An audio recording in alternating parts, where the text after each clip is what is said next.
Whoa. Whoa. Man down. Man down.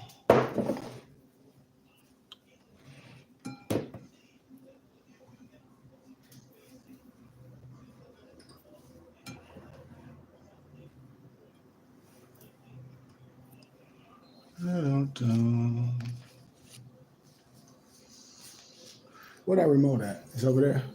I mean, not the remote, but the mouse. What's that? You see it? Thank you much.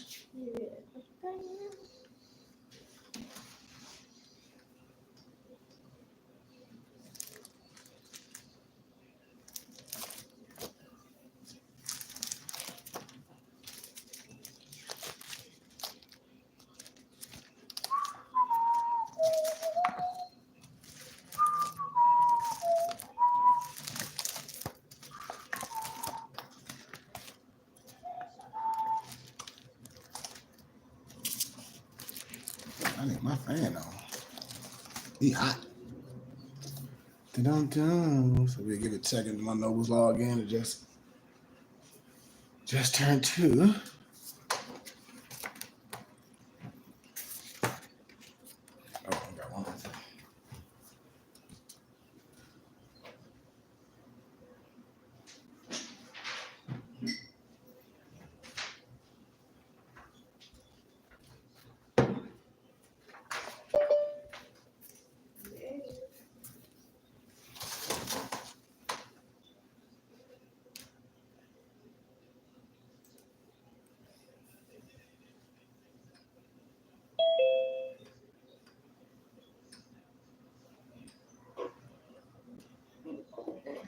Peace, Noble.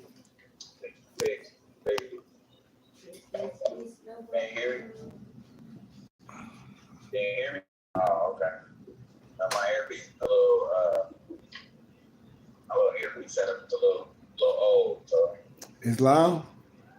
Yeah, man, how you doing? Good, man. Everybody good. How you? How did breakfast go? It was great, man. I didn't. My pops didn't come through, but I'm gonna go by after class. You know, I'm gonna go hang out. So. It's loud. Yeah, he didn't make. But I had a good breakfast. It's loud. Yeah. Of course, look at that. That's dope. Yeah. So we'll give it a couple more seconds and we'll jump right into it. Like I said, I'm not gonna be too long, but we'll just talk about a little bit of things and try to connect some dots, and then we'll be out of here. Yeah, I should be settled by time. No problem. Take your time, Noble. Take your time, young man. Mama used to say, don't you worry to get old. Mama used to say, live your life. Live your life. Live your life. Mama used to say, take your time, young man. Yeah. I see you. Oh, hey, Malik, you saw something, didn't you? We popping off like threes. It's loud. It's loud. So we give everybody a second to log in. We'll jump right to it. What up, Brian? Peace. Yeah, I like that turban, Barclay. With the long one. That's the long one. You don't got that color, Brian? You don't got one of those? I don't mind them long. So I grab it. I see you want that color, Brian. Yeah, what? No, I was telling Brian, I'll send him one, that color. It's long, right? Yeah. I don't mind them long. You know, I got a lot of hair too. That's with my locks. You know, I don't mind the extra because I feel like I need that extra space anyway.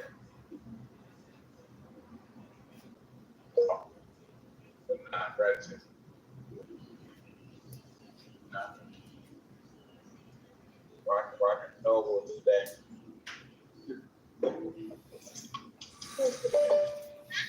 Oh, look at the canoes. Hold on. Look at the canoes on the top of the car. My car over there. So it's on top of the car right there. Yeah. It's okay. This long. Okay. Islam Solomon. Islam Noble. Islam Noble. Islam Solomon. Islam.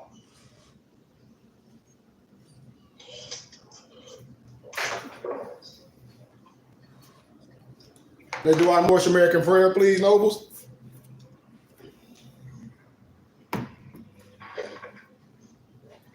Allah, Father of the universe, Father of love, truth, peace, freedom, and justice.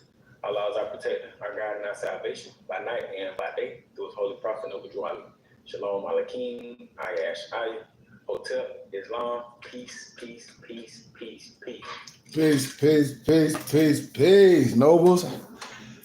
Without further ado, man, I'd like to tell everybody happy Father's Day, man. To all of us that's fathers, to our fathers, and to all the fathers in the world, even some of the fathers that's not here, their spirit is with us. So I give out much, much, much happy Father's Day. No matter what role a person played, they can have the role of a father. So I give peace, love, and light to all fathers in the world, all creeds. I give honor and glory to the Creator for the creation of man. Islam.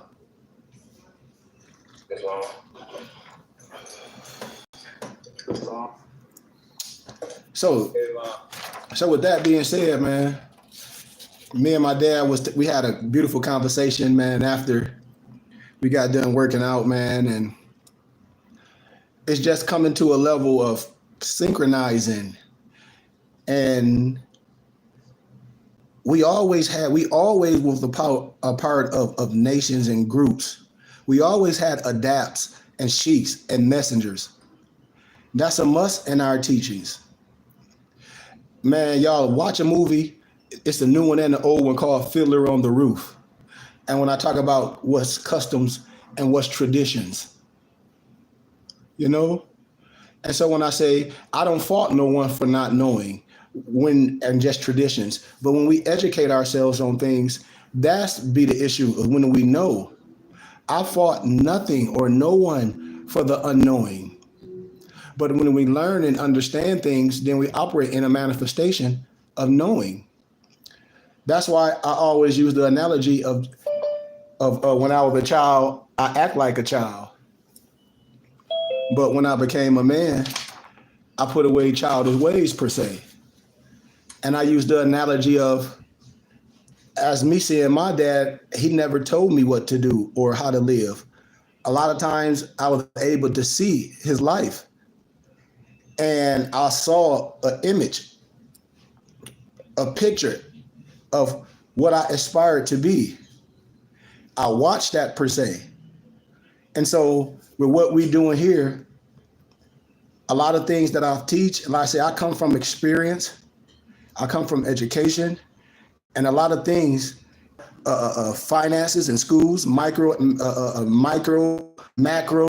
We haven't been taught gross and net. We haven't been taught international law. We haven't been taught the true essence of tax codes when I be talking about things and why we like to use certain language as a church, because the church is a nonprofit, etc., but a nonprofit don't have to be a church. And it's so many things that I've had the experience of doing over the years and showing other organizations and showing other people to say, hey, man, you want to set up in your community as a religious organization, as a church, and understand this. All the science we're reading about Peter Lambert Wilson, the sacred drift, all those things when they're showing how prophets set up the Moorish Orthodox churches and how people was coming here claiming who they were under that nationality and spirituality.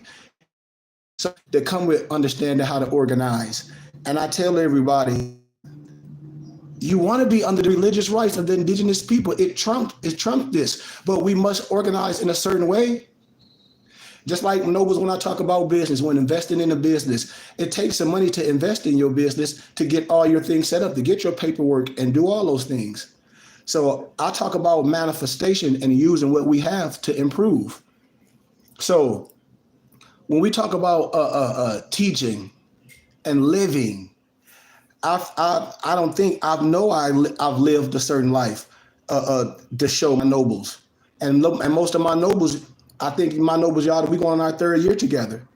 But even before this, man, I've been lecturing at colleges, showing organizations, showing churches about tax code, showing how you can operate tax exempt as a religious and scientific organization, showing how you can go to these stores and things and get monetary and tangible donations, showing how you can go to these places and when you make regular purchases, you tax exempt.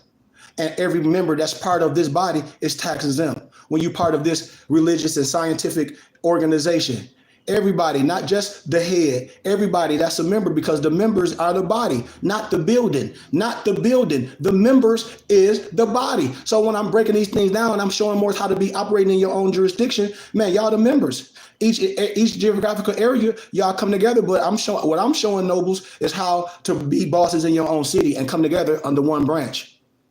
Not telling nobody what to do, saying if we don't know something to research it, because a lot of stuff that I teach, I get paid for this. A lot of people come together and say, okay, well, we are going to come together and do these things and make things happen. If we a team, if we a conglomerate, this is what I teach. That's why I ask people when we watch movies like Sopranos and all these things, and I say, do y'all know the dynamics, why they operating through the church?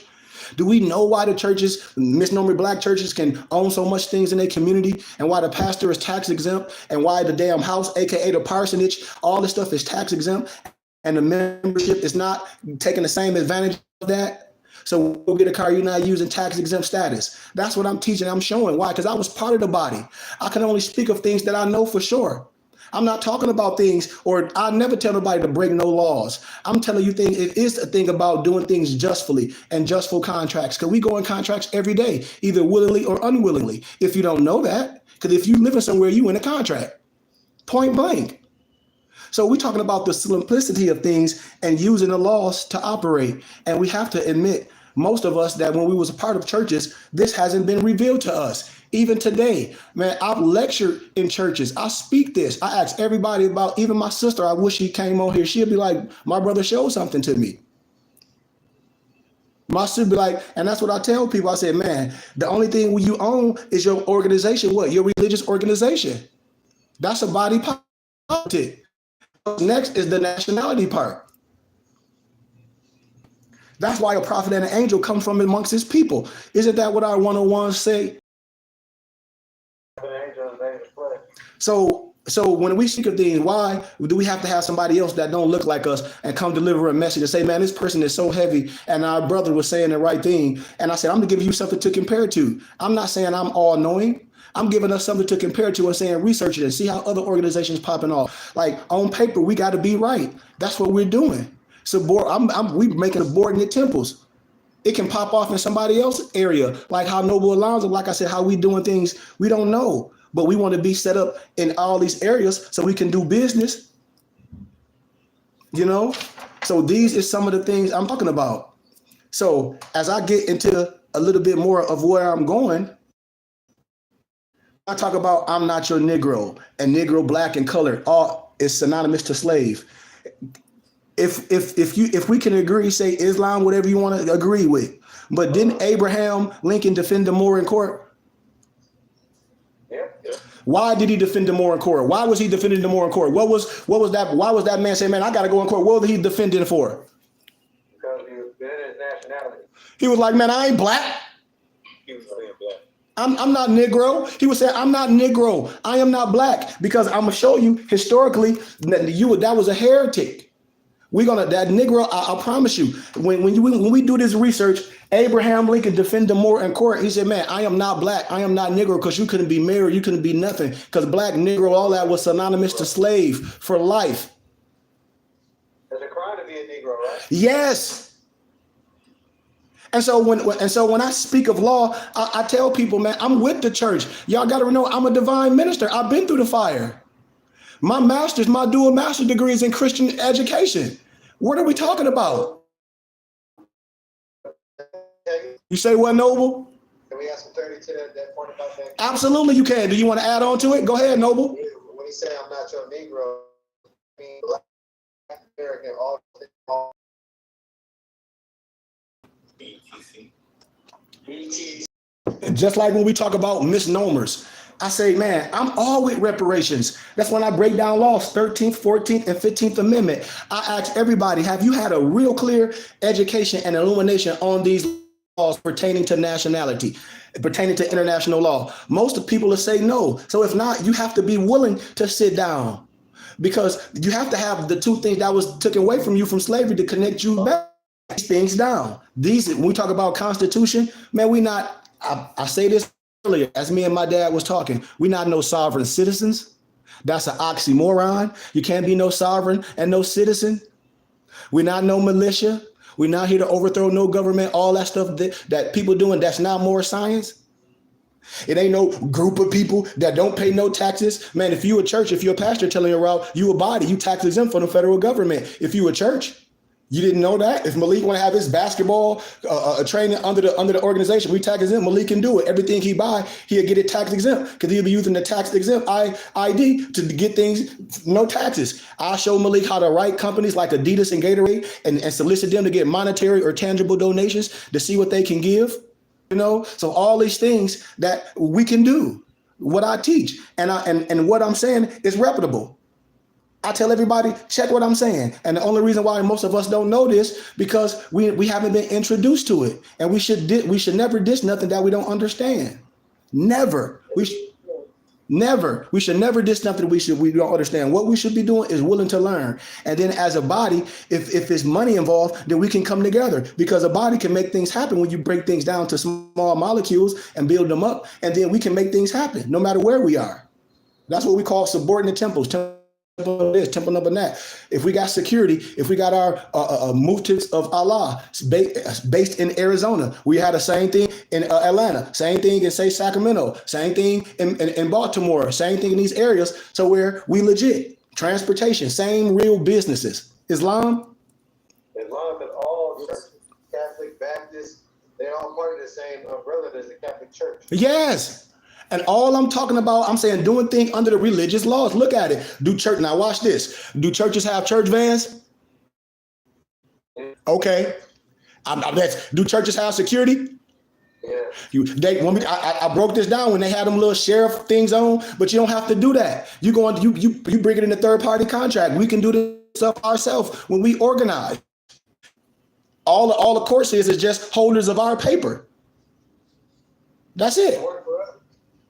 And so when we talk about the Declaration of Right of the Child, I hope we know what that is. Write these things down.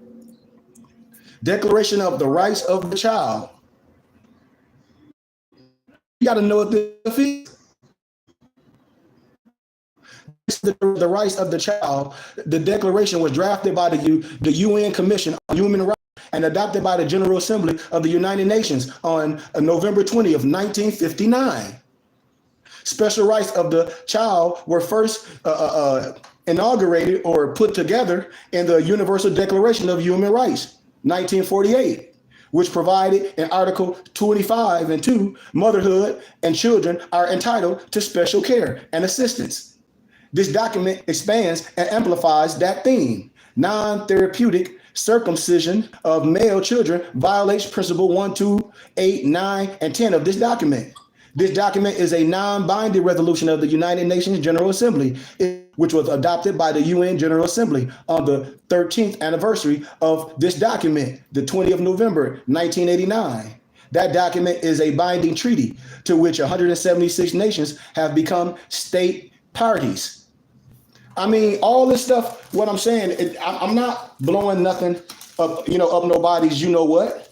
I'm trying to show us what we should be learning with our spirituality. The United Nations has, in the Universal Declaration of Human Rights, proclaimed that everyone is entitled to all the rights and freedoms set forth therein. Aren't we talking about life, liberty, and pursuit of happiness, Morris? Yeah. Okay. Without distinction of any kind, such as race, color, sex, language, religion, political, or other opinion, national, What was the or first couple words in that sentence, Noble? you say what? Go ahead, Noble. What was the first couple words in that sentence? Without what? You what they say it, Noble. You said without any. Yes, without any. Without any. See? National, social origin, property, birth, or other status. Whereas the child, by reason of his physical or her physical and mental immaturity, needs special safeguards and care, including appropriate legal protection before as well as after birth. Whereas the need for such special safeguards has been stated in the Geneva Declaration of the Rights of the Child, 1924, and recognized in the Universal Declaration of Human Rights.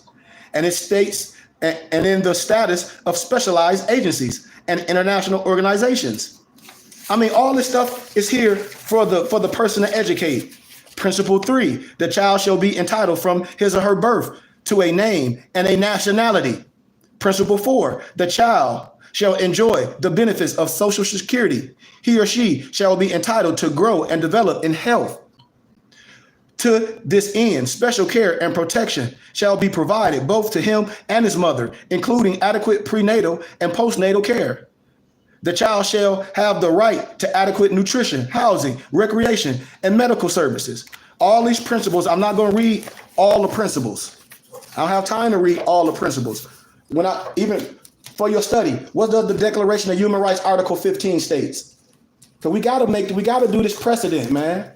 I understand about our religion. If it's taught right, I teach the triple roles, but it's more than just the religion. What does the Declaration of Human Rights Article 15 states? Everybody has the right. And what else? Right. And a right to change it, right? Change it. And a child, claiming the child replaces the birth certificate. And no one would be arbitrarily denied of a nationality and the right to change it. No one would be arbitrarily denied of a nationality and the right to change it. No one would be arbitrarily denied. Arbitrary is, I don't care who you are. I don't care if you got on a suit, a fez. You can't sit up here and tell somebody who they are based on the color of their skin. They got to tell you. I'm telling you. That's why I keep telling y'all, I'm not your Negro. And if anybody call you a Negro, especially, man, even our own people, but even other nationalities, that's slander. Come on, man. Right. This can't be a word of endearment. On whose standards? If that's the case, then let a European call you a nigga. Ignorant. See? We playing a game. And that's why I'm saying we got to stop playing this religious game and get into the truth of the matter. Because I love the scriptures. We Moors, we from the book. You say what, Malik? I said people don't know what a linguistic apartheid is, so that would help them understand all these different terms and how to chop it down. Really, what you read, really like go through and chop them down, all their veils, so you don't have all their veils in front of you like the Wizard of Oz. You know, the guy Steve behind. Noble said it. I ain't said it. Malik said it. Come on, Noble. And that's why I said it's the importance of what we're doing and building everything up so we can teach specifically, so we can hit these heads. You're exactly right, Noble. You're exactly right. And it's a whole analogy of the Wizard of Oz. You're 100% right. Because they guys arguing statutes and codes or civil rights when we should talk about human rights. Come on, Noble. So, you know, the linguistic apartheid that happened, you know, they put up curtains. And we just don't know that they curse. We think that they're actually law when they statutes and codes. And they're two different things. And see, Noble, and that's what I be talking about when I be talking about school, religion. I be talking about principality, and I be talking about organizations. I'm like, dude, the religious laws trump what you talking about. I mean, this stuff would be so simple, but we'll be fighting it so much because we chasing man-made dollar. And I say, if man make money, we can come together and make it happen. Just like the United Nations Declaration of the Rights of Indigenous People, resolution adopted by the General Assembly without reference to the main committee, all this stuff, United Nations Declaration on the Right of Indigenous People. Look up the date and all that. I want to stay into that. but affirming further that all doctrines, policies, and practices based on or advocating superiority of people or individuals on the basis of national origin or racial, religious, ethnic, or cultural differences are racist, scientifically false, legally invalid, morally condemnable, and socially unjust, reaffirming that indigenous peoples in the existence of their rights should be free from discrimination of any kind. Concerned that indigenous people. Go ahead. What you say, Noble? What was that person that you said the race is made of what? Is what? You said. I don't remember exactly what you said, but it rung a bell. The race is somewhere along the lines of context not true. It's basically a social construct. Thank you. Yeah, scientifically false. There you go. Thank you. Scientifically false. I'll give you an analogy of scientifically false. The color spectrum. When you say the color spectrum comes from white to dark, that's scientifically blasphemy. Blasphemy. I call that pseudoscience. I call that not only Eurocentric propaganda, I call that Negrocentric propaganda too. And then I'll piggyback off Noble Mutiv Malik. That's linguistic apartheid. Legally invalid. Legally invalid. When a person argue all day and we just said in law, you cannot arbitrarily explain the law. So a person want to argue about something that they arbitrarily, you making yourself look stupid because you should know better than that. You shouldn't even be around it because you know you can't arbitrarily explain the law. So why are you entertaining that? Let them fall on their face. You plant the seed and keep it pushing. What you say, Noble Malik? I did my best there, right? Uh-huh. And what you said rung a bell again when you said race is illegal. What did you say? Illegal, an illegal construct. What was it? What was the phrase? A what? The race was and something science. A scientific construct. No, it was scientifically wrong. Social construct is scientifically Yeah. Race scientifically wrong. Yeah. False. Scientifically false. So that's why on your passport they don't put your race on there. Nope. It says nationality. Yep. It's not a race. Yep. So only on other contracts, if you pay attention, like your driver's license, it doesn't even put your race on there because it is scientifically wrong. And that's why you have to self-identify. And if you wrongly self-identify, that is on you. Point blank. Point blank, Noble. When people be getting mad, I say, we defending the Constitution. I'm not making nothing up as I'm going. And this is what I tell people. I'm giving everything as a student. A person should be looking it up. So I'm not making it up. You have the right. Just like my dad was saying, I was like, if you do or you don't, ain't no skin off my back. I'm not going to argue with nobody, but I know who I am, and I have every right to tell you that I'm not your nigger, I'm not no slave. But I understand that man and woman is made in the image of Elohim. I understand that. And so-called hate and racism in all those ways is a condition, and is raised in the household. That's period. I'm not the creator. I don't care about a person's color. You got a polar bear, the black bear. You got a damn koala. You got all these bears that the great God creator made. You got the bluebird, the red bird. Man, I'm not going to put the creator's creation in the box and say what it is and what it ain't. All I can tell you is about the beauty of Allah's creation and who I am and how to work on this earth plane. That's it. That's my only mission. That's where we got to get with it. And we can't be afraid. We can't. Not when we teaching the truth. So as I was saying, man, that it's legally invalid, morally condemnable, socially unjust. All those things, historically wrong.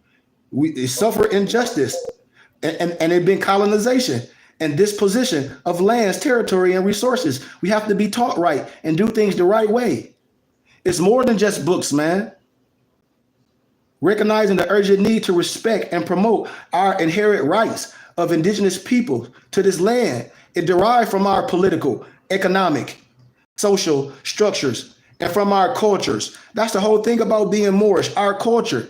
Just wearing your fez and turban is a part of your culture. Man, we Americans, I'm not in the desert. I have a how can I say it? A well-versed culture, because I have a little bit of American in me too. So I love a nice suit. I love a nice double breast suit. I love a nice wingtip shoe. I love a nice Argyle sock. Somebody talk to me. Islam. on, man. I said I'm a Moorish American. I tell you who I am. I wear my regalia when I feel. But at all times, you're going to see something on my head because I'm always identified as being a Moor. The ish, the thing that's the positive things to this, not the negative connotation of it. Right. That's in your wall. Yes. That's how we act. That's how we love, how we coming together, taking the time to do this. The basic thing we can do is wear our fez and our turban. We got to grow to other things. This is a growth. This is a resurrection. That's why I say I don't fault nobody for not knowing. I can show you this and show you that the whole world been doing what I've been saying forever. They've been coming together. The church has been coming together. They've been operating under the religious organization, buying their neighborhoods, doing all this. The European churches, the Jews, been doing this shit forever.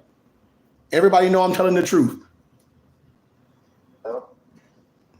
We just have to, like a lot of times, I understand the fear. Man, I've been in the churches, man, years. I know change is debilitating. I know truth hurt because we've been lied to so much. And some of us may have trusted someone and then they lied to us. And then that kind of, you be weary of things, but you can't be weary of things forever. It's just like if you've been hurt by a woman and you find love, you're going to diss her and she's been showing you love. That's what life is about. We just don't be stupid. We just don't be stupid. That's all. So I'll close with that part, man. And from this science, man, when I just tell us that we're not Negroes, we can't operate or our freedom is connected to blackness. Where? Show me somewhere historically, not no feeling. Show me somewhere with law to show me your freedom connected to blackness. Show me. You know what's ironic? Yes, Noble. You know what I'm saying? Killer Mike, he actually got a show where he opens up a church. You know what I'm saying? And they do, they like, you know what I'm saying? They had their bylaws and they create their culture. So it's like, okay, on one aspect, you know about the separation of church and state, but then you would play the nationality game or the race game. You know what I'm saying? Mm-hmm. Like, it's just ironic. Mm-hmm. Yep.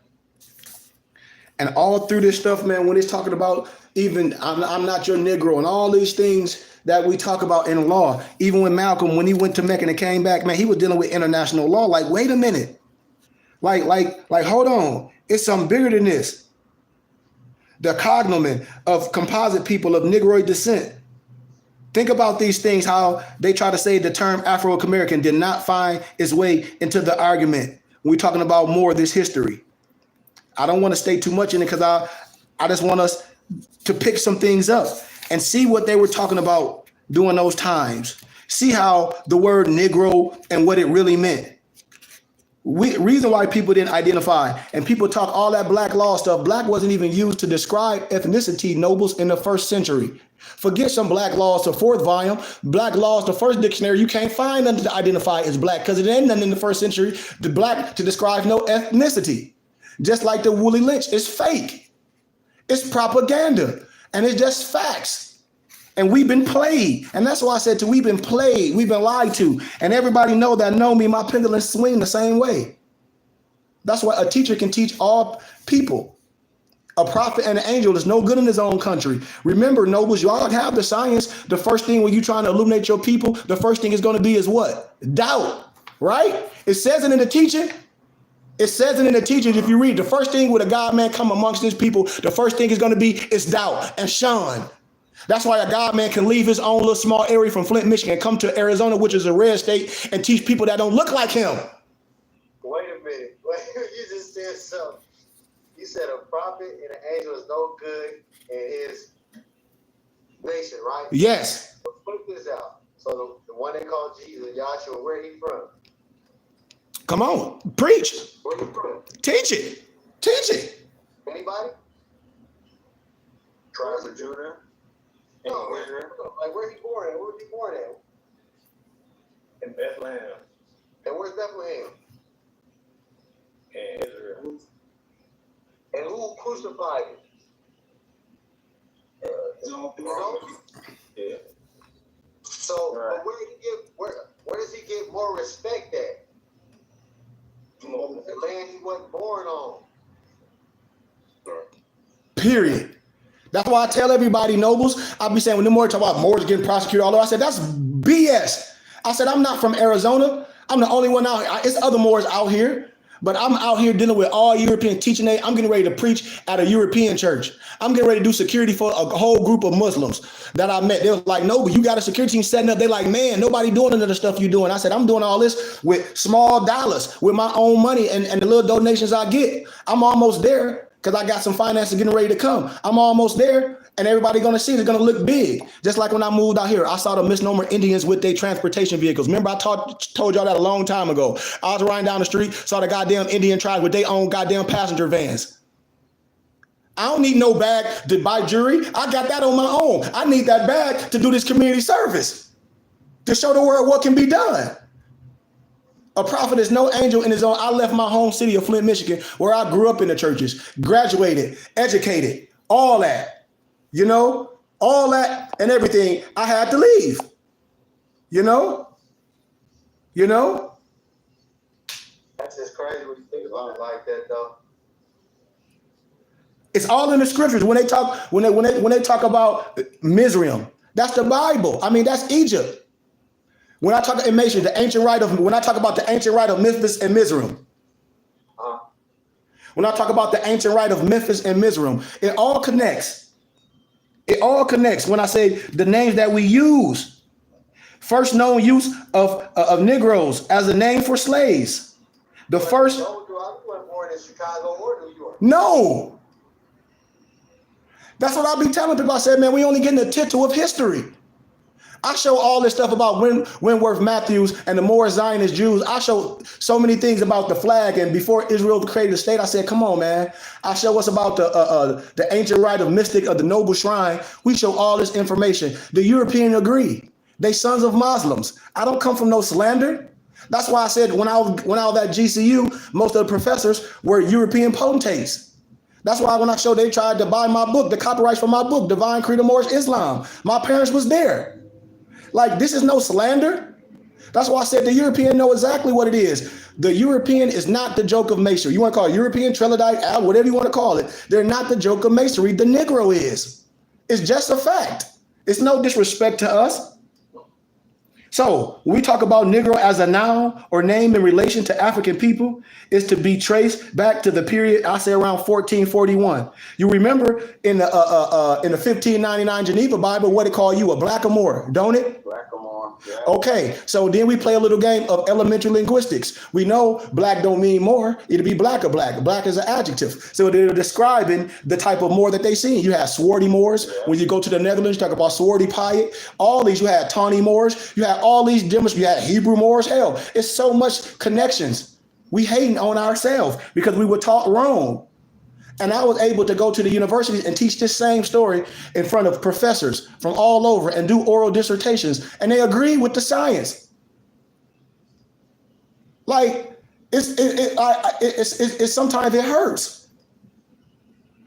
But when Portuguese explorers went down the African coast until they reached below the Senegal River, they have referred to the people above that river as Moors or Azenegues, Azenegues.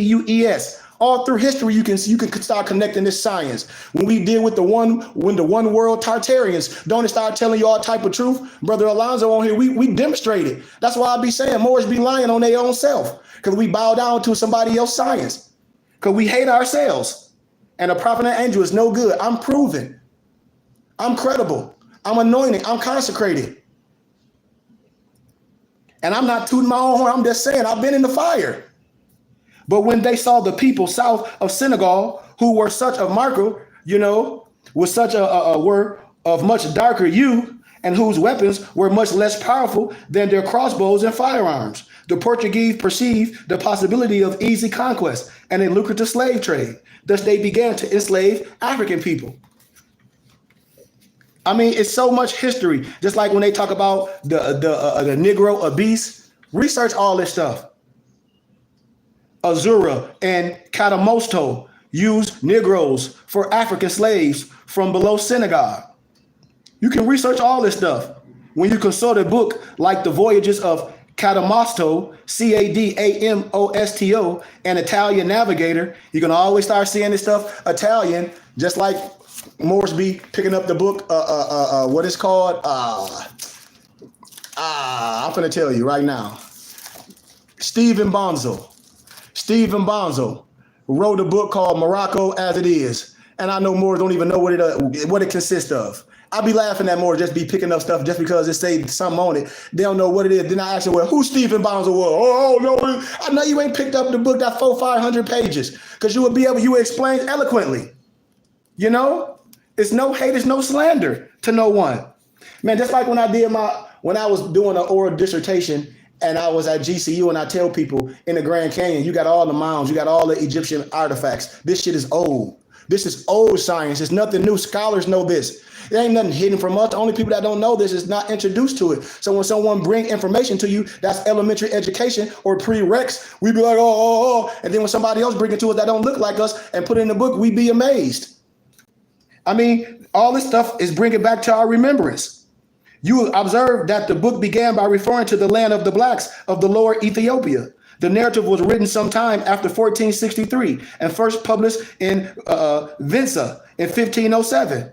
And the English translator by G.R. Crone. I hope y'all know who G.R. Crone is. When I start giving y'all all these references of these writers, you'll be like, wait a minute. Yeah. And it was published by Hawkley Society in London, 1937. Those are a lot of the publication companies.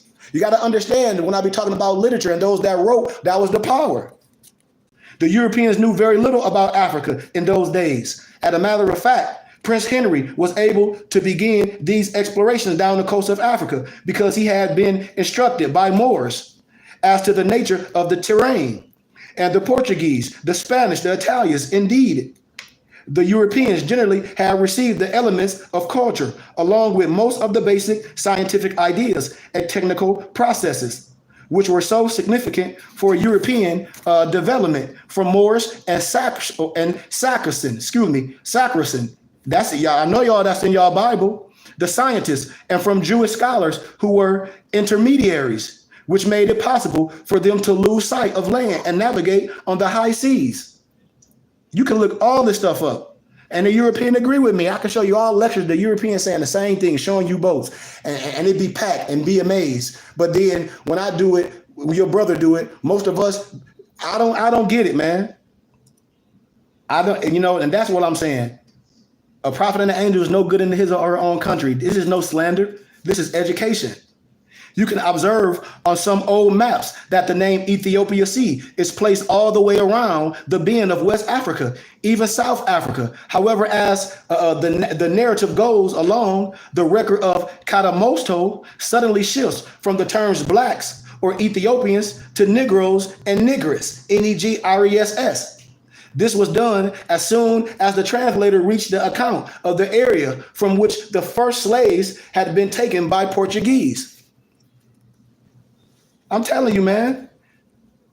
That's why that's why they said no longer use Moors or Azengues, Azenegues. You see that niggas in that? Azenegus. So when you start doing etymology, when I showed y'all the young European board, when they said spell niggas, and he got all shook up at first, he was like, put in a sentence. Give me the etymology. And they started breaking it down, who the damn niggas was, the ancient kings, whatever, from Ethiopia, Abyssinia, or whatever. Then he spelt it, niggas. So no longer use Moors or Azengues, but Negroes. Why would you think that?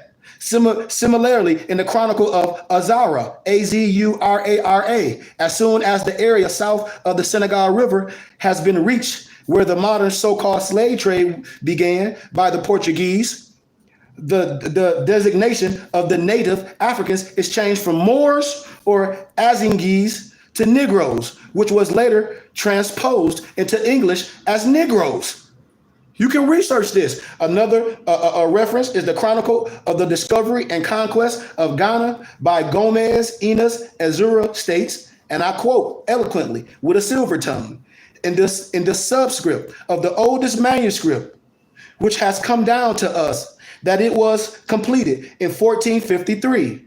The first English translation made by Beasley and Prestage was printed from the Hakluyt Society in 2 volumes, the first of these in 1896. And on page 99 of this volume, the first use in this text of the name Negroes appears in the description of how Dinas Fernandez Diaz That sound like a title. That sound like no Negroes do it. But they telling you that what they saw in these areas, stay in context. Italian or something. Come on, Noble. I mean, or Spanish or something. If the Moors ruled Spain for all these times, come on. And then they say they the Jews. This is too simple. It's a linguistic trick, like Malik was saying. Past the land of the Moors and arrived in the land of the blacks. That is called Ghana or Guinea, however they want to pronounce it. But when the Negroes saw that those in the ship were men, they made haste to flee. But because our men had better opportunity than before, they captured 4 of them. And these were the first to be taken by Christians in their own land. Negroes' name for slave differs from Negroes as color designation. From its appearance, that the term Negroes as a slave was already in use in Portuguese by the year 1453. Translations and reprints must be checked back to the earliest source materials. And due care must also be taken to distinguish the name Negroes as applied to slaves. And the term Negroes with an O simply means black. For the same word, Negroes with an O, was used for both meanings in Portuguese and Spanish, whereas in English, Negroes with the O was generally used for slaves and blacks for simple color designation. The use in the Catalan or the Catalan, the Catalan atlas or a map, research this, dated 1375, is obviously that of Negroes, simply meaning blacks. The reference there to Musa, Mali, as Señor de los Negros de Guinea is correctly translated as Lord of the Blacks of Ghana or Guinea. The accuracy of this translation is confirmed when it is considered that the author of this map, the Jewish cartographer, remember I told y'all about the cartographers? Abraham Quises could derive his knowledge of the kingdom of Mali only from the Moors, even if it were secured through some intermediary. For that time, only the Moors went thither over the caravan routes through the Sahara Desert. All that area, including Mali Empire, part of which was later called Ghana or Guinea, was then known to the Moors in the Arabic language as Balad is Sudan, which properly translate into English is land of the blacks. Research what I'm saying. Nobody have to be mad or come with slander. And the curse of the biblical patriarch Noah was accordingly interpreted for this evil purpose by Christians. Ministers of the gospel of the glad tidings and goodwill toward men.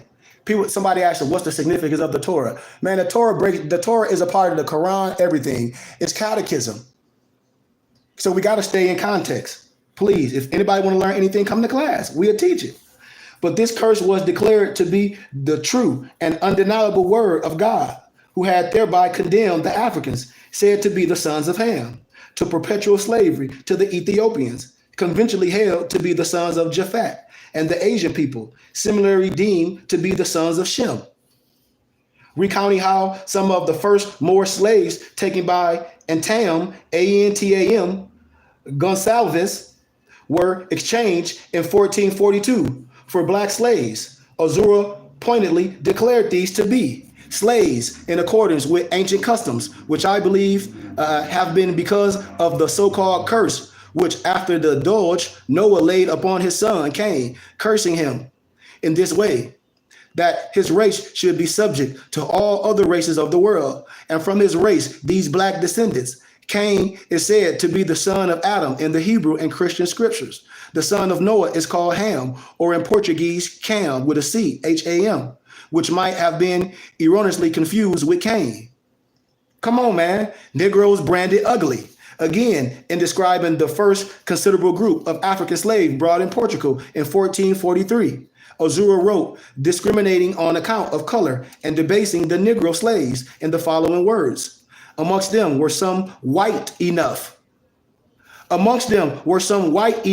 Fair to look upon. And before we go any further, one of the real causes of the Civil War is if you had a tittle of black blood in your skin, you was considered a what? Negro. Come on, nobles. See? And proportioned. And well proportioned. What do you think they talk about well proportioned? Huh? About all that. See, man, just like, man, let me tell y'all something in masonry. Let me tell y'all something in masonry. When you see the chalice, when you see it's hard, when you talk about erection, when we talk about proportion, see a lot of this stuff, man, is deeper than what we think, and that's why all Masons, all European Masons, know exactly what I'm talking about. I got a question. What is black blood? What you mean? If you got a tint of black blood in you, I don't identify with that. So what's that mean? Okay, so it's just like when you grafting, or say just like when you say back when you got white cargo, they were white and they were slaves. Go back into a little bit, and it'd tell you. It'd be like, wait a minute, because if you have a tittle, just like if somebody had you got a mixed child, and that mixed child try to promulgate as no, try to play that card. I'm not black, I'm white. No, you got that tittle of that Negroid blood in you, baby boy. You can be considered a slave. I don't care how pale your skin is. So check it out. That means, come on, what they saying, everybody on the planet is that. Come on, Noble, point blank. So because everybody getting this, and that's why I said, well, what is black blood? So if you can say what that is and the origin of where those people come on, Noble. Black blood is, then everybody falls under that auspice. Noble. Here, point blank. Come on. The Mosaic law, when I talk about unto thee I grant, man, Isaac and Ishmael, his brothers, we be getting it tripped up because we let somebody else teach us. We let somebody, man, when I start breaking synonyms down in word, you be like, oh, this mean this mean this. Yes. So in context, they're really talking about people in the Americas. Yes. They ain't talking about nobody else. No. The only people who don't is the people in the Americas. Come on, man. All right. Come on. No, so that's an example of somebody arbitrarily denying you of your rights. Yep. Also, when you research, Negro captives and despised color in Seville. All these times, that's like soon thousands of African slaves were being brought into Portugal since these companies, hear what I'm saying, to Portugal before 1460, already imported into the country annually 700 or 800 Negroes. Large numbers were sold early in Spain and concentrated in such cities as Salamanca and Seville. That's like when you see the clan, when you see that headdress, and I show y'all in Seville, when you got those black priests, all that headgear, it's stolen. It's stolen legacy. It's not ancient. If y'all got 101 facts about the Negro, J.A. Rogers' book, it's probably in the back. I lectured on this. Yeah, it's in the back. Yeah. So numerous had these Africans became in Seville by 1474. That the Spanish monarchs, Ferdinand and Isabella, issued a mandate appointing Juan de Valladolid, known as El Condor Negro, or Black Count, as our judge, a mirror of the same Negroes, the freedmen and the freedwomen. That was one of the biggest wars in history, the War of Ferdinand and Isabella. And so all this stuff, man, that we talk about, the slave traffic brought new prejudice. All these things, what I can show you from references and from historical aspects. We have it here. There is no Negro land. There is a continent, Africa, quite clearly geographically defined, with the Mediterranean on the north, the Atlantic on the west. On the east is the Indian Ocean and the Red Sea, which reaches up to the Isthmus, the Isthmus of Zulus. The Isthmus brings us back to the Mediterranean on the north. This is the land of our forefathers. Research it.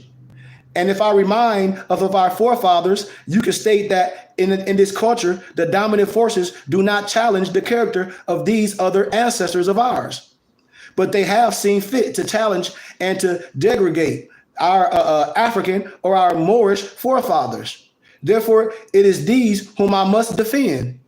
It is my Moorish ancestry, which is challenged,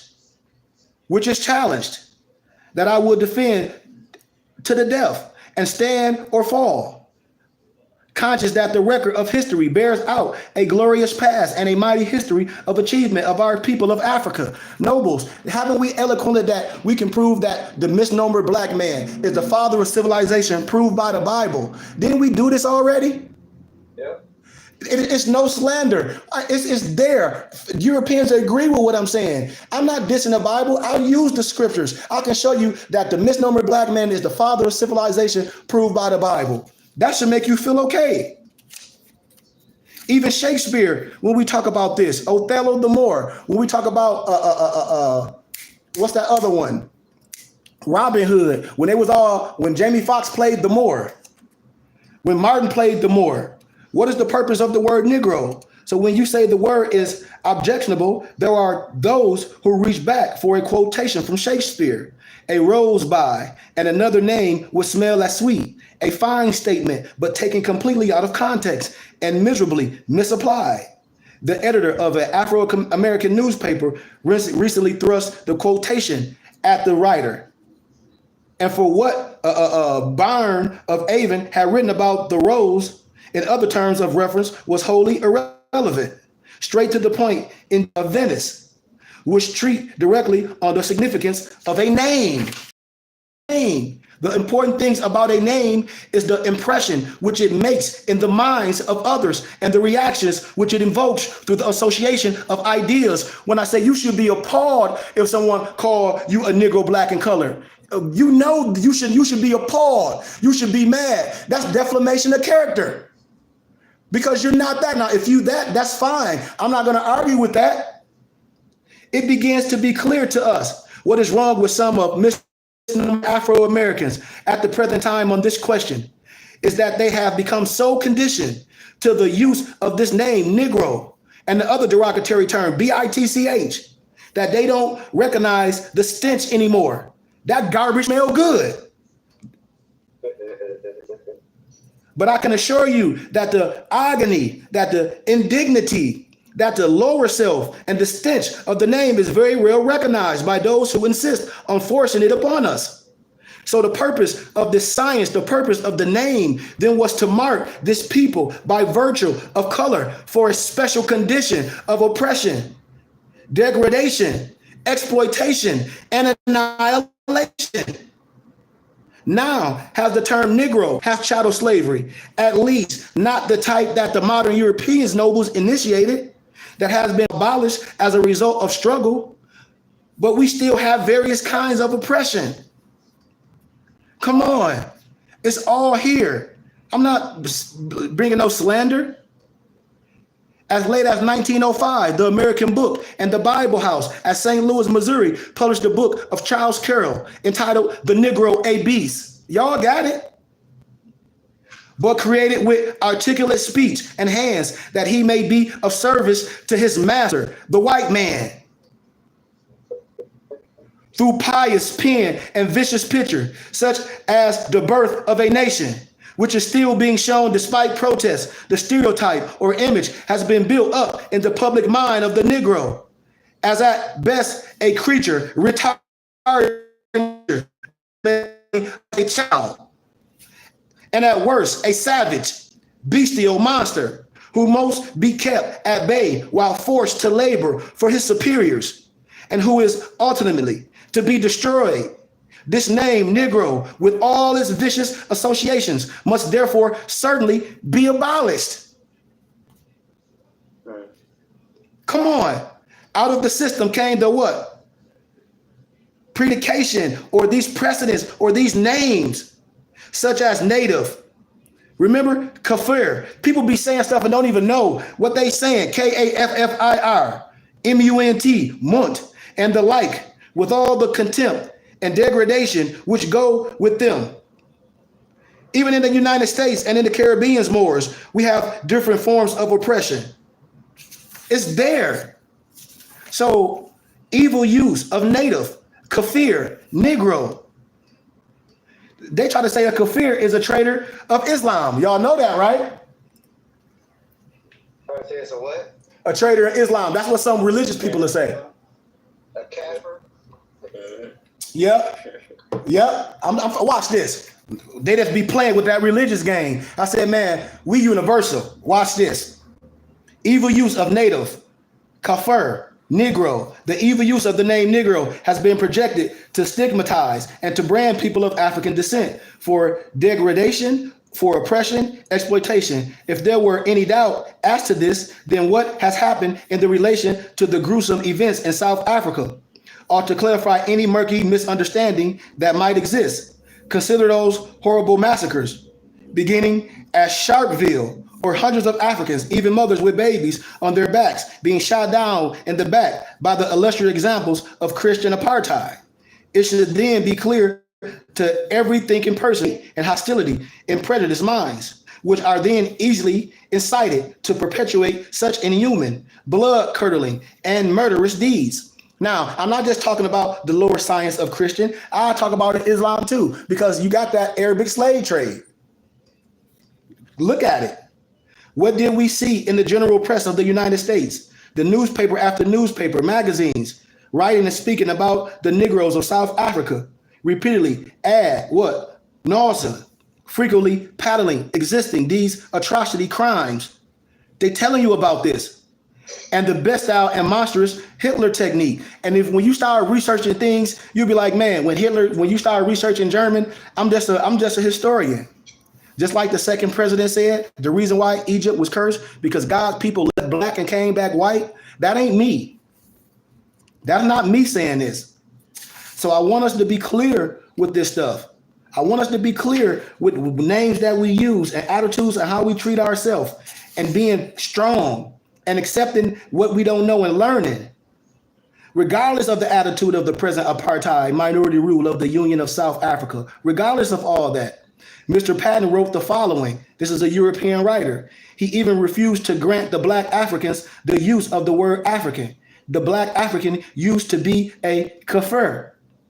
Let me pause here to explain what kafir really means and connotes. You got denotation and connotation.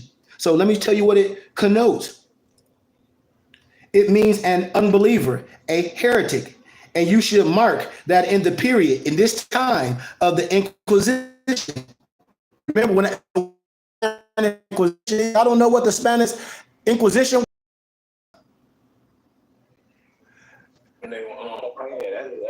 When they was banishing the Moors of Spain, the Jews of Spain. Before the 15th in Spain and other European countries, the term heretic was a brand for destruction.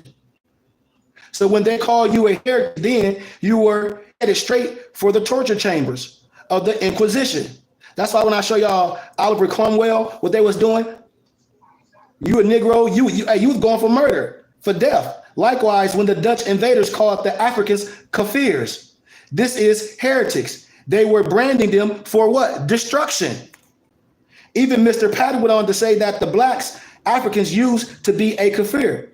Today, he is a native or a Bantu or a Bantu or a Bantu. It's necessary to make a clarifying comments as what was done in the open letter, which our committee sent to the New York Times. So all this stuff is in here, man. Africans generally resent the term Negro. When I tell you anybody from the continent of Africa, they're not going to say they Negro and black. Africans themselves, there may be an exception here and there, but African generally, by any large recent nobles, the term Negro, they resent that. And I can quote from Barbados Observer on Saturday, April 23rd, 1960. It seems strange that I did not pick this up in the Afro-American press. And it quotes, Africans object to the term Negro. New York Press, the Association Negro Press, a lesson in how South Africans, both white and black, refer to themselves was given over the video waves recently during one of Dave Garraway's National Broadcasting Company Early Morning Today programs. Dave was interviewing 4 young men from the Union of South Africa, Maxwell Stern, graduate student at Columbia University, and Bernard Schumann, graduate student at Massachusetts Institute of Technology, both white, and Professor Gazani of University of NATO in Bourbada, Carina, and expatriate. In laying the groundwork for a discussion on the recent South African massacre, Garraway referred to Carina as a Negro. And so when you start reading it, you'll see why they got mad and all this. And so I just want us to know the African Lodges of Nations was set up by Prince Hall, whose address in the lodge is 1797. It speaks of African and Ethiopian, but never Negro. The militant and powerful appeal of David Walker, published in Boston in the year of 1829, was addressed to colored citizens of the world, but in a particular to those of the United States of America. The early poet Phyllis Wheatley, who had been brought from Africa to Boston, wrote in 1772 of Afric and Ethiopia, or Afric and Ethiop, only once falling into the use of the name Negroes. Obviously, however, use was due to that Christian teaching. So I want us to be clear with some things. You got to know how names changed. And we are thus entitled to be called Americans. But what type of American are you? We are Moorish American, but some people desire to differentiate, and they must distinguish us. Then, in accordance with our human right, we will tell them what to call us. We will tell them what to call us. And dogs and slaves are named by their masters. Freemen, free women, we name ourselves, right? Right, Bob. Come on. So that's where I want to close with that, man. Start looking up things. Start looking up European, what the encyclopedia says, Negro, vicious. And then look at the Universal Illustrated Ethiopian Encyclopedia, rather recently published by EPSA. Research these things. And the word Negro is said to mean vicious or perverse in speaking of the soul, of the heart, and of the feelings. And then when I started dealing with gematria nobles, just like Hebrew and Arabic, if you remember, Hebrew and Arabic also is synonymous with numbers, right? So you got to know this number system. You got to know this science to identify with who we are and use the laws to do everything we're doing. And to understand that we're not Negro, black, and we color. We're not that. This book was first published in 1960s. That's why I said I didn't want to stay too long. We've been an hour. Like, I want to give it up to Noble Malik. Let him touch on a little bit more of that science. But next week, man, we touch over the 13th, the 14th, 15th Amendment. We got to go over this stuff to make it plain, because our nationality and spirituality, y'all, is important today. We cannot be arguing over religion that a lot of us don't know. Because if you are more, then you understand the triple rose. I can illuminate that. We just been miseducated. We're from the tribe of Judah, lineage of David by blood, right, Morris? Okay. Okay. I want us to be clear. Noble Barclay, we want to illuminate. Gratitude, y'all, for taking the time to listen. Noble Lamar, do you want to illuminate a little bit if you have time, if you feel like it, Noble, please? I'm sure I'll go as long as y'all want me to. I mean, man, I'm in class. you done gave us a lot. I'm feeling cool right now. Hey, Noble, I need, like, you know how I said, like, when we have a full course meal, like I'm wisdom too. I want to be where wisdom at. I can sit down and listen to my nobles. Opened the door to make it feel good. I'm here. I'm here to learn. Whenever you done, wherever you go with it, I'm cool with it. I got time. I got 30 minutes, whatever you want. Yeah, I'll just continue, reading. Yes. From the book from last week. It's the book, The Negro, the Black, the Moor. Like you said, we get to chapter 2. That one has already been copied, so you guys will have a copy of that. But let's pause for a minute and examine and research the meaning and origin of the word Negro. Research revealed that Negro means black in both Spanish and Portuguese languages, being derived from the Latin word Niger, of the same meaning.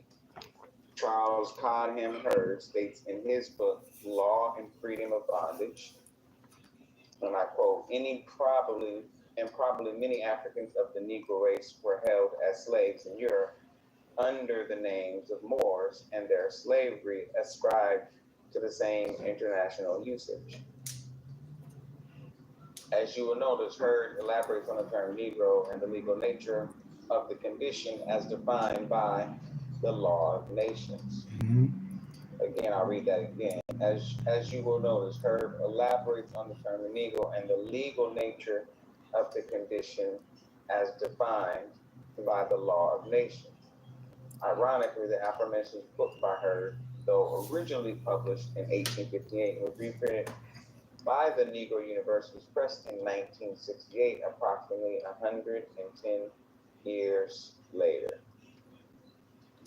Another historian, George Bancroft, writes in his book, History of the United States, the following 2 excerpts. The first one, and I quote, "The first ships which sailed so far south as Cape Blanco returned not with Negroes, but with Moors. The subjects of importation were treated not as laborers, but rather as strangers from whom information respecting their native country was to be derived. Anthony Gonzalez, who brought them to Portugal, was commanded to restore them to their ancient homes. He did so, and the Moors gave him as their ransom not only gold, but quote-unquote black Moors with curled hair. Thus, Negro slaves came into Europe, a mercantile immediate, or, I got that paragraph, and I'll try to, I'll kind of go back. Basically,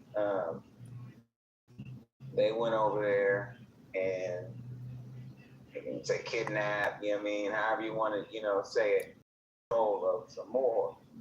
And so in order to get them back, they basically ransomed them for some other Moors. That was the payment to get them back. And then in that payment, they realized, wow, this might be a great opportunity for us to ransom. Ooh, Malik, Lamar, Lamar. So you know what you just said, Lamar? Now you can go right back to Thomas Jefferson Quran. Remember when they was trying to come over and how the Moors, the Barbers, they was stopping the so-called Americans and they had to pay? Same thing. Mm-hmm. Paying tribute. Yeah. Mm-hmm. So, interesting. So I'll continue. In the above excerpt, observe the transition from Moor to black Moors, and then the sentence beginning with the word thus. Take a look at the excerpt below. The final victory of the Spaniards over the Moors of Granada, an event contemporary with the discovery of America, was signaled by a great migration of the Moors to the coast of North Africa, where each mercantile city became a nest of pirates and every Christian the wanted booty of corsair. Servitude was thus the doom of the Christian in North Africa. The hatred of Moorish dominion extended to all of Africa, and indiscriminate and retaliating bigotry felt no remorse at dooming the sons of Africa to bondage. All Africans were esteemed as Moor, the sins of the Moors to be ravaged on the Negroes. Islam. So I'm not sure, if everybody caught that one. You know what I mean? Mm-hmm. Really quickly, just, when the Moors fell in Spain, they said there was a great migration back into the northern part of Africa, which then now you got basically a whole bunch of people, that are there just trying to figure out, how to live and what's going to do, and what's the next step for them in life, which then got obviously a lot of, nefarious or not good behavior because they were still trying to, figure out how to live after being displaced. Islam. And that the Europeans felt no ill will towards seeing the pain that was now being inflicted on the Negroes. So it seems being classified as Negro was the beginning of the retaliatory bigotry Bancroft was describing. Because we went from Africans to esteem Moors to Negroes. And this really kind of, what this account is speaking about here really kind of goes in line with, what Sheik was talking about. Moors, and this excerpt right here is from a book. I forget what the name of the book is. Moors, the Arabian inhabitants of Africa, were still held as slaves by captivity in Spain, France, and Italy, and probably many Africans of the Negro race were held as slaves in Europe under the name of Moor. The first recorded instance of the importation of African slaves by the Portuguese from the western coast of Africa illustrates the principles of the laws of nations exhibited at the time in the international intercourse of Christian nations with Muslims, Moors, and heathen Negroes of Africa. Now, if I can pause for a second, because I know when I was reading this and when I keep hearing them reference the law of nations, I guess one, I have a thought, and two, I have a question. Okay. So my first thought is they're talking about how the law of nations prescribe, or if I understand, the law of nations blessed the treatment or the disenfranchisement or the denationalization of the Moorish people, right? So then my first question was, okay, well, who or what is the law of nations? You know, is that a body? Is that a person? Is that a group? Or is that nothing more than an agreed upon working relationship? Meaning, whatever the rules of engagement we agree on, that's what the law of nations are. Whatever we agree to. So my question becomes,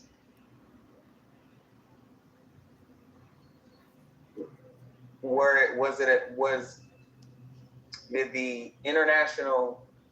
group of Moors who then, I know it was us going against each other and obviously working in tandem with, other Europeans as as they came into being and into knowledge itself.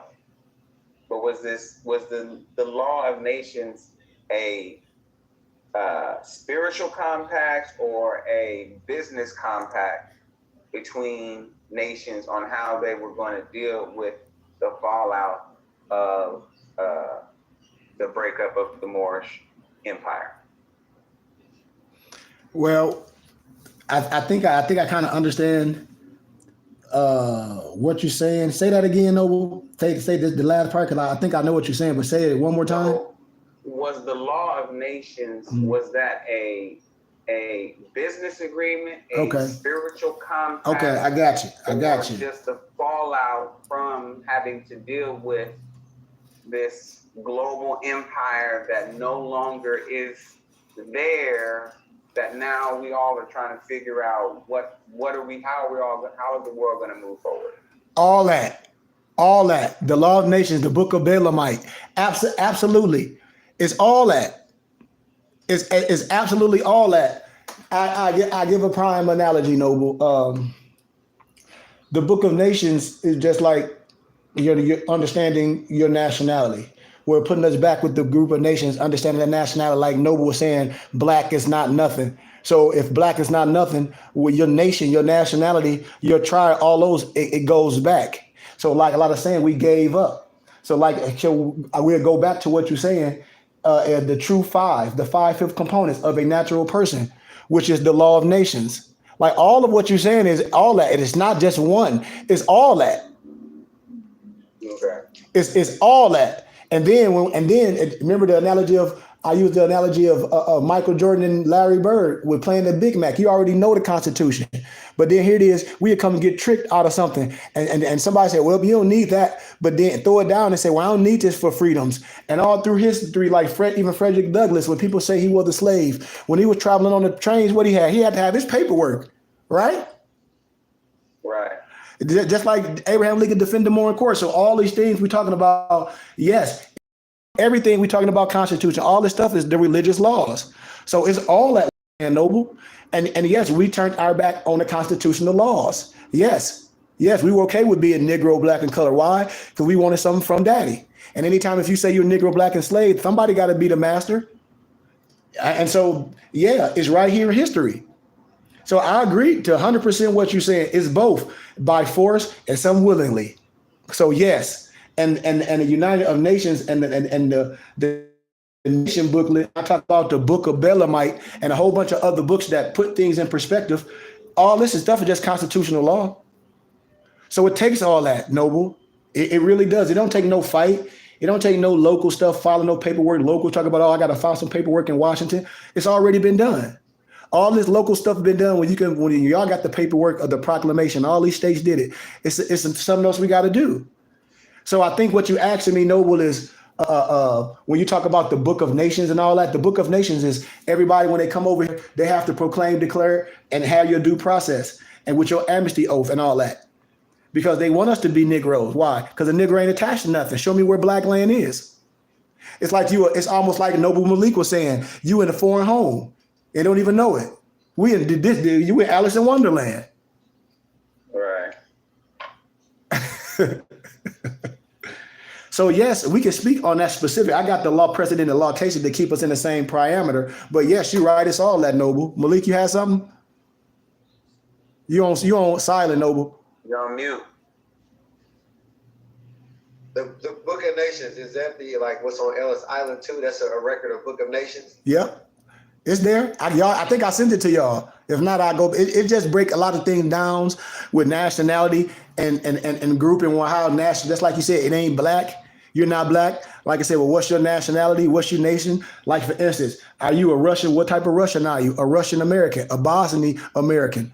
You know what I mean? And so it's all that. They ain't never saying they no white Russian or no white Bosnian American, do they? They say they are Russian American or a Bosnian American. You know what I mean?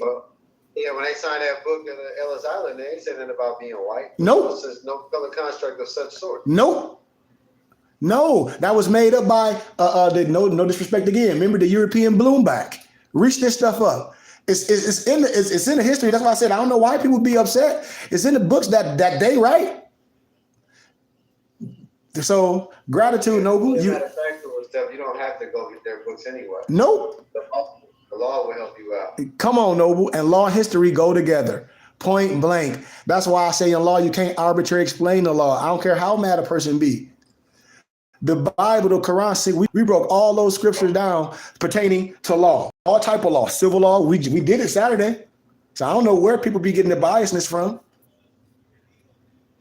So let me read this next page. This I think this might interpret this one.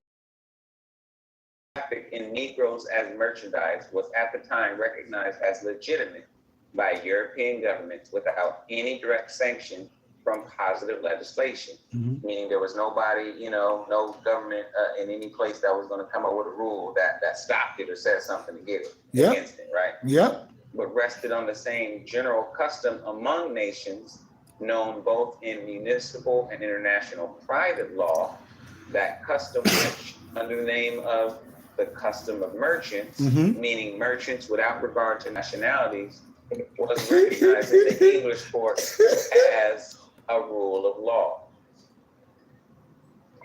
So, if I'm understanding this,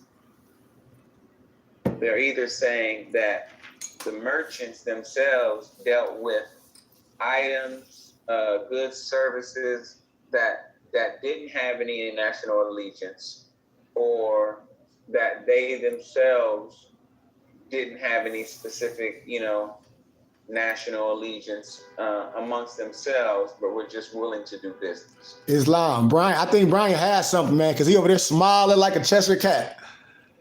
Yeah, I was about to say, because I was just saying what he's saying actually synchronizes with what we actually already been going over.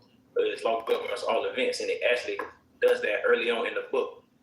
Because when I pulled it up and I was rereading it, and it was just basically speaking about the law. And I'm gonna read it. If you guys don't mind. Islam. Yeah. It says, when the law begins to emerge in human consciousness and the natural order of evolution, what you have what is the most fundamental of all human law. The most fundamental of all human law is the law of economics or commercial law. And that type of what I'm saying, dealing with the trade and emergence and stuff like that. So continuing, it's the third law, human survival with human interactions of selling, trading, or relating in any way, which gave rise to the fourth law, moral law of the family. Definition of moral law is general rule of right living, especially such a rule of groups of rules conceived as universal and unchanging, and having the sanction of God's will of conscience of man's moral nature, or natural justice as revealed to human reason. it gives a bullet where, you get that point and it tell you to research. And then it goes on to the next paragraph when it's dealing with the law of nations and law of families. And it says, next, which is overlooked in most societies when understanding the application of law in its roots. Order is the law of family, or the law of nations, or the law of one's forefathers, dealing with nationality. The laws of one's vine and fig tree, which gave rise to the nations, states, governments, and laws. So I found that interesting that what you're saying is actually synchronized to what we, we going over all the time. Islam. That's, yeah, man. Man, as a matter of fact, let me get into this next paragraph. Property in heathen Negroes brought in Africa being then regarded as the effect of natural law, so far as it is known as jurisprudence, or an illustration of the distinction between persons and things, entering into all law because founded in natural reason. The trade in that property was regarded as founding on existing relations between legal persons in respect to things, which might, like any other branch of commerce, be regulated by statute without a previous act declaring the condition of the Negroes who were the objects of those relations and of that commerce. Like many other branches of commerce at that period, it was an object of monopoly, being sometimes granted by the patent of the monarch to companies of discoveries, commercial adventures, and colonists trading in between those regions then recently made known and popularly designated the Eastern and the Western Indies. The conversions of infidels, and remember infidels, Saracens, these are all the same, we're talking about the same thing. Being allowed, proposed as a prominent object and declared to be the justifying motive for the forcible enslavement of barbarians and heathens. So again, now you have infidels, barbarian, and heathens. They're all in the same, basically, paragraph, talking about the same people. They use 3 different words. Whenever contemplated in such enterprises, if not also for the acquisition of purchased slave. So they were, just to kind of tie this all, kind of back together, they were saying that they were using, God's law to manage people as a resource that they had then the spiritual backing to then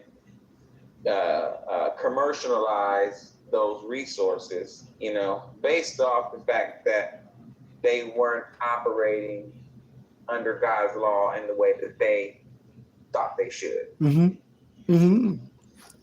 When you have, is that right? Yeah, when you have other judges, yes, it's just, it's just how that's how it goes. It's a system to do. It's a system, a way to do things, and everything. That's why I say, come on, either you're gonna do it this way, or prime example, we were talking about marriage license. Either you're gonna do it this way, or you're gonna do it that way. Either you're gonna be under your tribe and stand strong with it legally, or you're gonna willingly be a willing obligor and go on that way and see how it worked for you, and then make all the stuff up and then try to back out a contract unjustly. And you a willing obligor talking about you finna sue somebody. They gonna pull out that contract, say no, au contraire, mon frère. Here go the contract. Right. Man, Noble, you just hit something else. I love all my Hebrew Israelite brothers. Oh, you just hit something else, Noble. Okay, so I love my Hebrew Israelite brothers, and when they be on the corner, they use the Apocrypha. They use the, I think it's the Old Testament Apocrypha. They use the red one, and they'll get in, I can't remember what chapter or what book, but in that book, they'll say, when they were under the Jews, when we were under the Europeans, we were under slavery, blah, blah, blah. And they be trying to tell people they talking about them. And I say, dude, when you read it, that was the European, the Gentile, saying when they was under the Gentile rulership, this and that and the other, they wanted to go back. It had nothing to do with us. They were trying to convert you. If you read it, the whole way, if they read it all, they were trying to convert you to that. They were trying to strip you from your teachers and convert you to this, exactly what Noble Barclay is illuminating. It's in there. And if I had, and I'll show y'all that I get my, get the little one. It's a little red book, and I'll show you. It's the Old Testament Apocrypha. I got the New Testament Apocrypha as well. I lectured this to one of my Hebrew Israelite brothers. He was like, can I talk to you on the side? I said, yeah. He said, man, you got to synchronize this science. I say, that ain't my life. That's for y'all to bring me to y'all. I know it's ego. A lot of them be knowing me, man. They know the truth. Our IDMR, I show somebody our IDMR text, it blew their mind. So we got it, you know. So that's exactly what Noble Barclay said is exactly what right there. That's a perfect scenario. Perfect scenario. So I give gratitude, man. Yeah, that's all I got for today. It's going to move into another section of it, so I don't want to start that. Gratitude, man. I give y'all love, man. And once again, happy Father's Day. Gratitude for everybody being here, taking time. Maso, man, we didn't get a chance. I hope you recorded your speaking the thing. Did you do that? Yeah, they recorded it. Man, it'd be dope if you can send it to us if we can check it out, man. I got y'all, indeed. But I send love to your families and to your fathers, man. Happy Father's Day to all y'all. Even though too many people don't care about us like that, it's all good. We care about. I love you. I'm gonna tell you Happy Father's Day. I know how it is. I know sometimes we get love in conditions. I get that. I'm one too. It's Father's Day. We can't be upset when nobody calling us saying Happy Father's Day. I get it. But that's the beauty of what we think. That's the beauty of life, to accept things, and it's okay. So I'll tell all y'all, if y'all didn't hear it, Happy Father's Day from the bottom of my heart, man. Happy Father's Day to your fathers, and Happy Father's Day to the spirit of father. Happy Father's Day to brotherhood, because some of us look at this brotherhood and that manifestation of that father essence being guided. So I give y'all honor and praises, and Happy Father's Day to all my fathers and brothers, man. I love y'all, man. Love y'all too, man. Islam. Father's Day. We get our Moorish American prayer. Allah, Father of the universe, Father of love, truth, peace, freedom, and justice. Allah is our protector, our guide, and our salvation by night and by day. To the Holy Prophet, Noble Drew Ali, Amen, Ashe, Shalom Aleichem, Ashe, Islam, peace, peace, peace, peace, peace. Peace, peace, peace, peace, peace, peace, peace, nobles, man. Peace and love, man. Peace, y'all. Peace, noble.